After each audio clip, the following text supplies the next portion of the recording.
Erkak kishi ayoliga sharoit qilib bersa, ayolini baxtli qilsa, o'sha ayoldan keyin erkakka ham baxt qaytadi. Qarang. Erkak kishi qanchalik ayoliga mehribon bo'lsa, o'sha ayolidan erkakka ham mehr qaytadi.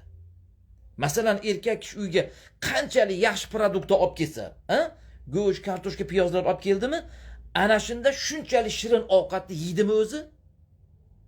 Zo'r produkt olib kelsa, zo'r ovqat yeydi, Demak, ayoliga ham qanchalik baxt bersa, shuncha baxt oladi erkak kishi ayolidan.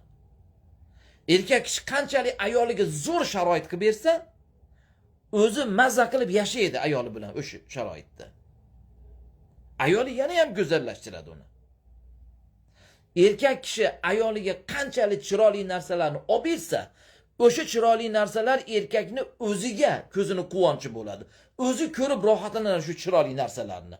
Ayoliga chiroyli kiyimlar olib bersa, erkak kishi o'shini ko'rib maza qiladimi, ko'zi quvonaydimi? Ayolini egnida ko'rib, ana. Erkak kishi ayoliga chiroyli sharoitlar, uylariga shunaqa narsalar, hammomlar qilib bersa, o'sha ayoli chiroyli bo'lib, yuvinib, pokiza bo'lib, erini oldida yuradimi? Mazza kimga? Yana erga mazza. Qaranglar. Demak, erkak kishi qanchalik ayoli uchun bir narsa qiladigan bo'lsa, asli o'zi uchun qilayotgan bo'lar ekan shu narsani.